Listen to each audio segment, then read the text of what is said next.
Vamos dar início ao evento de hoje. Eu sou Cristina Sleiman, um prazer estar aqui com vocês. Em nome do Dr. Marcos da Costa, presidente da OAB São Paulo. Ao meu lado esquerdo, o Dr. Vinícius Cosso, advogado, especialista em Direito Digital, membro também da nossa Comissão Direito Eletrônico e Crimes de Alta Tecnologia. Ao meu lado direito, o Dr. Marcos Cabelo, advogado, especialista em Direito do Trabalho e Processo do Trabalho, Direito Civil e Processo Civil, presidente da Comissão de Tecnologia e Informática da OAB Santo André e membro correspondente da nossa Comissão também de Direito Eletrônico e Crimes de Alta Tecnologia. E eu passo a palavra agora para o Dr. Marcos Cabelo, que vai falar sobre o regime do sobreaviso na era digital. Hoje a gente vai falar sobre o regime do sobreaviso na era digital. Primeiro também agradecer a Cristina Sleiman pelo convite e, como já o Vinícius destacou, os assuntos ficaram bem interligados e facilita bastante a nossa apresentação. Então hoje, você está em casa, você trabalha. Primeiro, você trabalha, cumpre o seu horário, 8 horas ali, diárias, 44 horas por semana. E você chega em casa, o chefe fica te mandando e-mail, te chamando no WhatsApp, ou você é o chefe e está todo mundo te consultando. Qual o direito, qual a garantia que você vai ter nessa questão de você estar ali à disposição do empregador, tá? Então a gente primeiro tem que ir na CLT e procurar. Tem alguma coisa a respeito? A única previsão que existe de sobreaviso é muito antiga. Ela já teve alteração em 66, mas ela previa lá na seção do serviço ferroviário. Então ela considera assim. Considera-se de sobreaviso, inclusive eu não corrigi, porque isso era no português da época que a CLT é ipsiliteris o que está na CLT, né? O empregado efetivo que permanecer em sua própria casa, aguardando a qualquer momento o chamado para o serviço. Cada escala de sobreaviso será no máximo 24 horas e as horas de sobreaviso, para todos os efeitos, serão contadas à razão de 1/3 de um salário normal. Qual que era isso aí? Era a pessoa que fazia a manutenção na rede ferroviária. Ele ficava ali parado, normalmente eles dão até a casa para o trabalhador, ele mora ali na estação de trem, aí ele ficava na casa dele, ele não podia sair. Por quê? Porque se soltasse um parafuso, desse um problema num desvio, alguma coisa, alguém chamaria ele correria lá e corrigiria o problema. Para isso ele ia ganhar, a hora é 100, ele ia ganhar 30% por hora mesmo sem fazer nada, só dele estar parado em casa, porque ele estaria privando de fazer suas atividades particulares. Tá? Já dentro da Justiça do Trabalho a gente não vê nenhuma outra lei, nada a respeito, mas já foi sumulado isso pelo TST. Então, a súmula 428 do TST, ela fala o seguinte: sobreaviso, aplicação analógica desse artigo que eu acabei de ler para vocês. Tá? Essa redação já foi realizada em 2012 e depois foi logo em seguida alterada. Tá?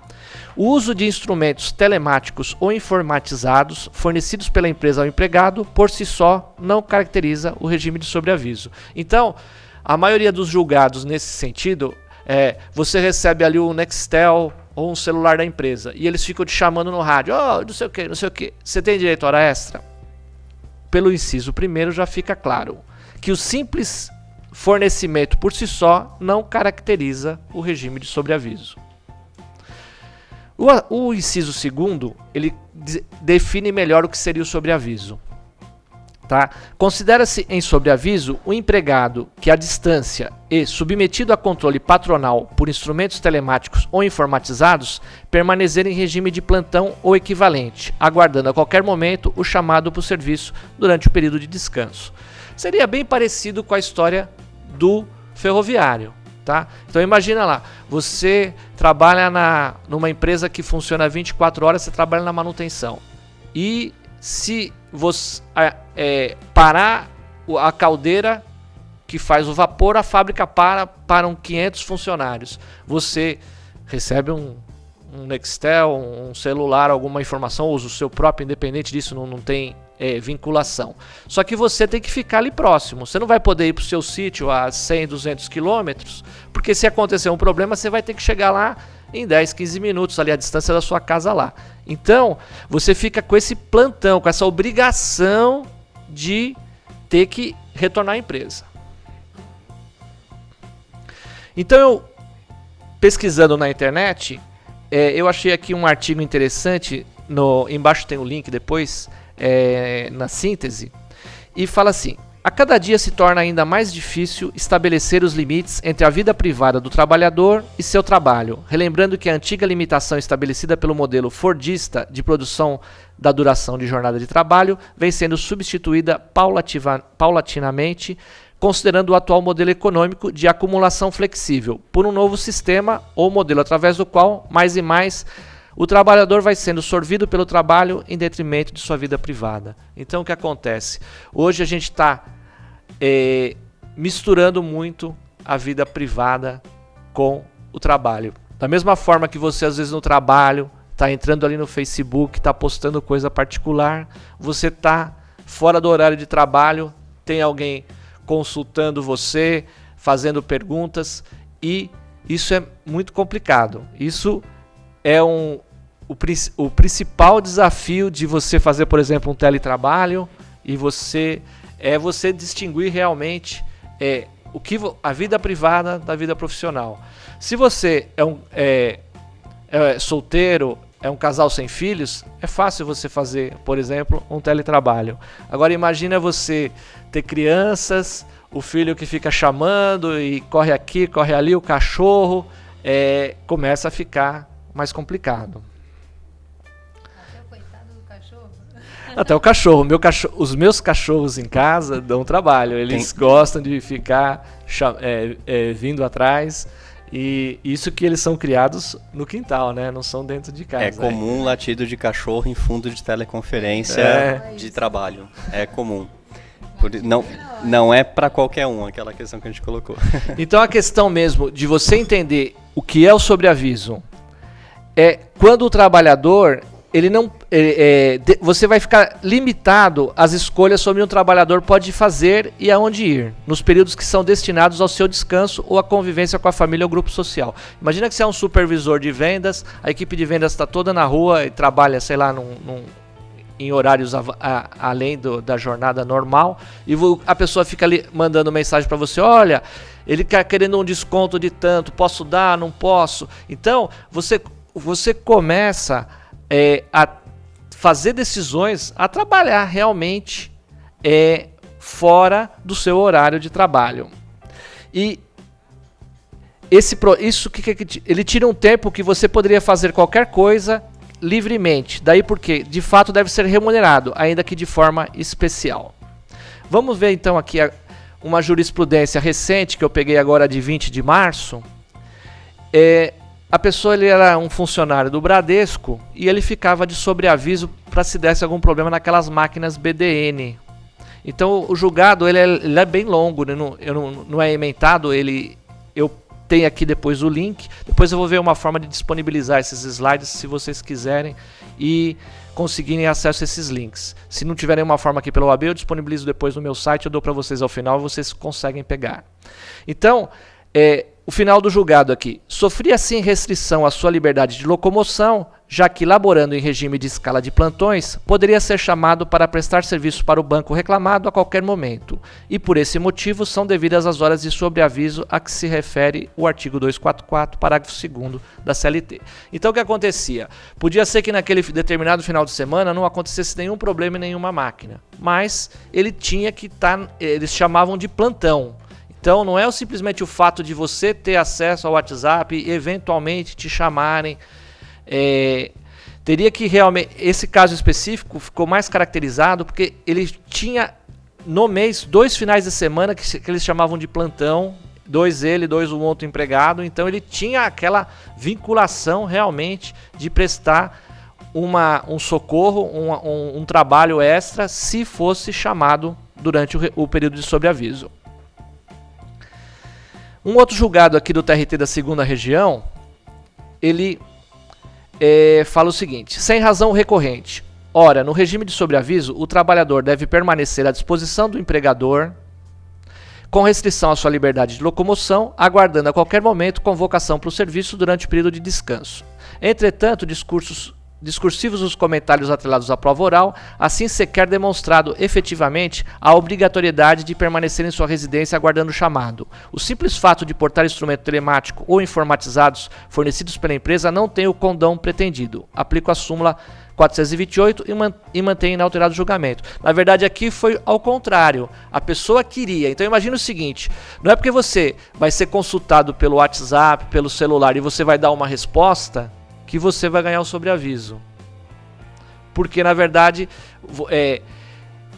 pelo entendimento atual dos tribunais, o sobreaviso é você estar à disposição e te chamar, e normalmente você vai ter que se deslocar até a empresa para fazer um atendimento físico de alguma forma. Você simplesmente, o fato de ficar à disposição, olha, deu um problema aqui, vamos dizer assim, um técnico em informática, que ele consegue acessar remotamente uma máquina, e ele seja chamado, ele esteja na praia, curtindo o sol, embaixo do guarda-sol, e ele consiga corrigir o seu computador remotamente, é um caso a ser apreciado no aspecto de sobreaviso. Mais importante é você diferenciar o que é hora extra e o que é o sobreaviso. A hora extra é você estar trabalhando e recebendo por esse hora de trabalho além da sua jornada habitual. O sobreaviso é só você estar à disposição, você não precisa necessariamente trabalhar, tá? Então, cada hora de sobreaviso pela CLT, ela equivale a 1/3 do salário normal. Se for chamado, aí você vai ter que ganhar a hora extra. Então, aquele caso do rapaz do Bradesco, ele podia ficar o final de semana todo sem ser chamado nenhuma vez, ele ia ganhar as horas remuneradas a razão de 1/3, não é um acréscimo de 1/3. Se ele ganhava R$10 por hora, ele ia ganhar só R$3 por hora para ficar à disposição. E se ele fosse chamado num domingo para fazer um serviço, aí ele ia ganhar no mínimo 100% de adicional, então ele ia ganhar R$220 pela hora de trabalho. É importante também, eu peguei um outro julgado aqui, que ele fala de sobreaviso para empregado exercente de cargo de confiança. Tá? Em que pese ser entendimento desta relatora fazer jus às horas de sobreaviso, o empregado que permanecer acessível e disponível para o trabalho nos períodos que deveria estar descansando, é certo que na hipótese dos autos era o reclamante detentor de cargo de confiança. Sendo assim, enquanto-se o obreiro enquadrado nas disposições do artigo 62, inciso 2 da CLT, não estando submetido ao regime de duração de trabalho, não fazendo jus às parcelas decorrentes da extrapolação desta jornada. Então, no caso de chefia, que exerce cargo de confiança, você já vê que vai ficar mais difícil ainda ele pleitear esse sobreaviso. Lógico que esse cargo de confiança para a Justiça do Trabalho não é simplesmente o fato de você ser chefe, você tem que ter um certo nível hierárquico, assinar pela empresa, ter poder de mando, não é um simples supervisor ou chamado até de chefe ou até de gerente, dependendo de determinadas condições, que exerce cargo de confiança.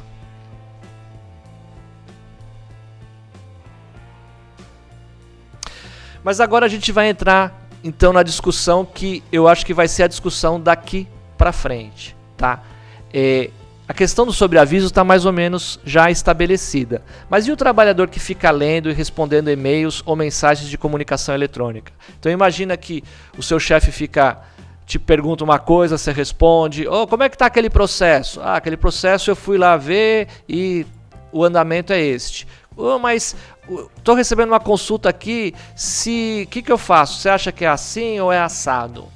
Então você vai começar realmente a fazer um trabalho, você vai misturar o seu trabalho do dia a dia com um segundo trabalho, um segundo teletrabalho em uma jornada extra.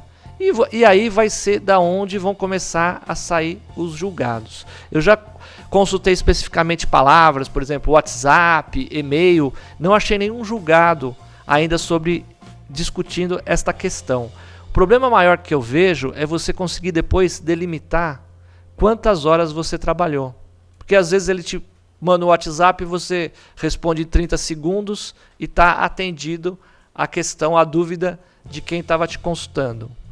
Se você já é, por exemplo, um técnico de informática, vai envolver você acessar um computador, conectar, acessar remotamente a máquina da pessoa, demandar um certo tempo, você vai ter algum controle. Então o que a gente espera é a posição dos julgadores, dos tribunais daqui para frente com relação a essa questão de você tá perdendo a sua vida privada, perdendo o seu horário sagrado de descanso para ficar atendendo o empregador. E isso é complicado, porque tem empregador que abusa, né? Ele quer você 24 horas à disposição.